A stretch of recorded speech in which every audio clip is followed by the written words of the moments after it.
So Peyronie's disease is a disease which is characterized by a palpable penile plaque. So you have a palpable penile plaque in the penis.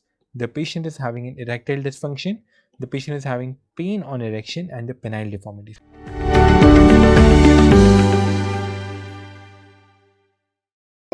Subscribe and press the bell icon so you never miss an update from PrepLadder.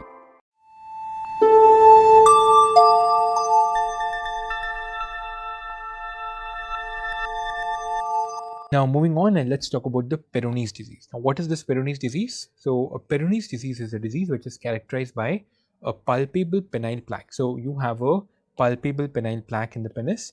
The patient is having an erectile dysfunction. The patient is having pain on erection and the penile deformity. So let me just break this down for you. There is a palpable penile plaque when you kind of examine this particular patient. There is an erectile dysfunction. Now please mark my word, this erectile dysfunction, this may or may not be caused by this Peyronie's disease, okay? It may be inherent erectile dysfunction as well. But yeah, like erectile dysfunction is something associated with this, that's fine. Now pain on erection, mark my words, when the penis is flaccid, there is no pain. But if at all the penis becomes erect, then the plaque will kind of get stretched, and because of that there is going to be pain.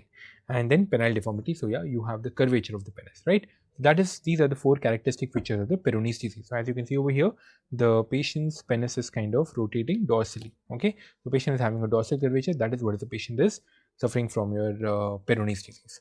Now, what is the cause of this? Okay, so there are occasions when there is a micro trauma to the penis. Because of this, there is a blood getting accumulated or microhemorrhages which are occurring below the tunic albuginea. Okay, so there is a minor injuries to the erect penis. Because of this, there is a microhemorrhage which is accumulating beneath the tunic albuginea, and this will lead to secondary fibrosis. Okay, and this particular thing will lead to secondary fibrosis. Once kind of this is done, you may develop a plaque over there. So palpable plaque that can be identified on the palpation. So this is the pathogenesis of development of a Peyronie's disease. I hope you got this point. Okay, now if I ask you what is the most common deformity of the Peyronie's disease, okay, so what you need to understand, it is a dorsal curvature. Okay, so the penis can kind of bend and the plaque can form anywhere, right? So if at all the penis is going to bend towards that, right? So the most common deformity is basically dorsal. Okay, please remember this. Okay, yeah, because that this particular part is kind of a bit deficient on the ventral aspect, and that is why it is kind of buckling dorsally. That's what you need to understand. Now, deformity may be can prevent a sexual intercourse. So the big deal is, if at all the penis is curved, the patient will find it difficult to undergo sexual intercourse, and that is why the patient usually comes to you. The patient is really not bothered about the curvature. When this particular sexual intercourse thing is kind of hampered, then the patient is going to walk down to you. I hope you got this point. Okay, so it can happen it can happen laterally, ventrally, dorsally, but the most common part where the penis kind of bends is dorsally. I hope you get this point. And in the dorsal curvature, usually the patient is going to come you very, very late. In the ventral, the difficulty in sexual intercourse is going to be earlier, and the patient might present to you early. Hope you got this point. Now, when you have a patient with a Peyronie's disease, it is associated with the Dupuytren's contracture. Just a simple association. It is basically associated with whatever the fibrosing diseases of the body are. One of those is a Dupuytren's contracture. It is associated with that. Nothing great. Okay. Now, what you need to understand is that when, let's say, you diagnose a patient with a Peyronie's disease, the disease per se has a active phase, and then once the active phase is over, then the patient, that particular disease stabilizes. So the active phase basically means that the curvature is increasing day by day. So that active phase of the disease usually lasts for 18 to 24 months. Okay, and after this, the kind of the curvature, whatever is, it stabilizes up. Okay, so it is basically lasting for around 18 to 24 months, and then that particular curvature stabilizes. That's what you need to understand. Now, surgery cannot be done in the acute phase. Okay, so if at all, let's say the patient is in the acute phase, you should not, or you cannot do a surgery, because no point, right? Even after you do the surgery, you correct whatever the curvature will still progress. So that is why you should not do a surgery in the acute phase.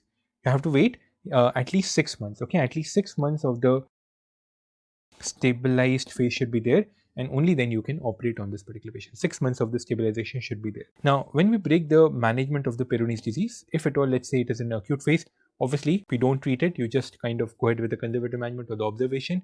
If at all the disease has stabilized, okay, now the disease has stabilized. Now what you have to do, if at all the patient is not having a problem, if the disease has stabilized, the patient is able to perform a sexual intercourse, no need to do anything. Okay, if at all the penetrating sex is kind of possible, you don't treat, you just kind of leave it like that.